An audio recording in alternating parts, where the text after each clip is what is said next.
नमस्कार. सोमनाथ गणपती जंगम. आज आपण या ठिकाणी भाद्रपद महिन्यातील शुक्ल पक्ष पौर्णिमेला होणारे खग्रास चंद्रग्रहण याविषयी माहिती पाहणार आहोत.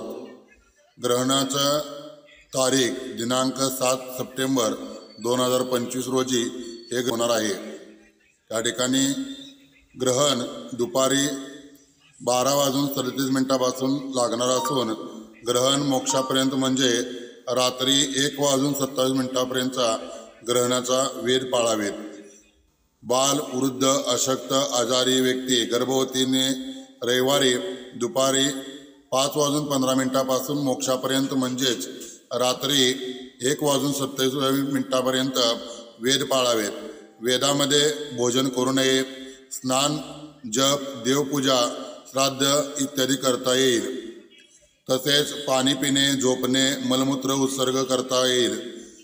ग्रहण पर्व काळामध्ये ग्रहण स्पर्श ते मोक्ष या काळात साधारण रात्री 9:57 ते रात्री 1:27 पर्यंत पाणी पिणे, झोपणे, मलमूत्र विसर्जन ही कर्मे करू नयेत.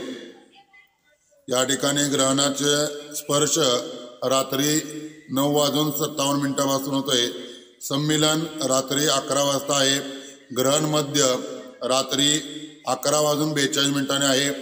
ग्रहण उन्मिलन रात्री 12:23 आहे. ग्रहण मोक्ष रात्री 1:27 आहे.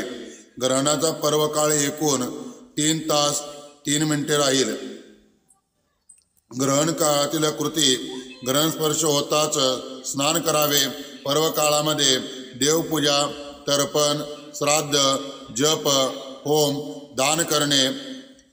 पूर्वी घेतलेल्या मंत्राचे पुनरुच्चारण ग्रहणात करावे. ग्रहण मोक्षानंतर स्नान करावे. अशौच असताना म्हणजेच सूतक असताना ग्रहण काळामध्ये ग्रहण संबंधी स्नान दान करण्यापूर्वी शुद्धी असते. ग्रहणाचे फळ: मेष, वृषभ, कन्या, धनु या राशींना शुभ फल आहे. मिथुन, सिंह, तुळा, मकर या राशींना मिश्र फळ आहे.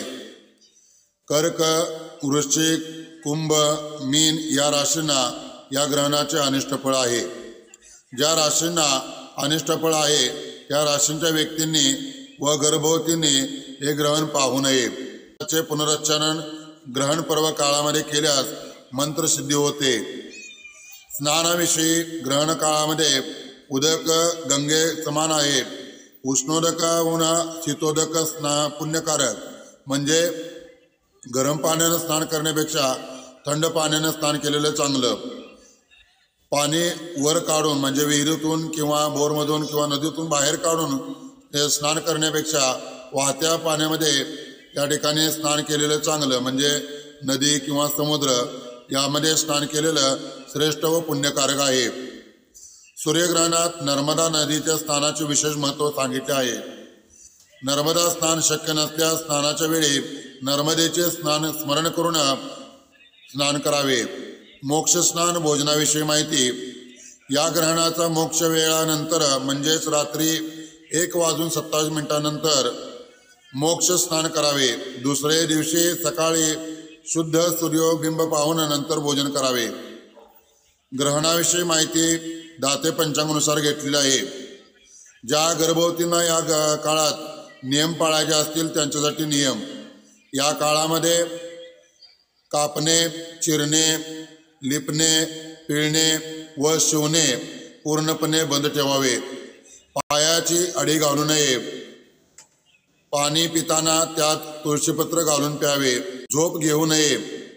शक्यतो देवघरात बसून नामस्मरण करावे.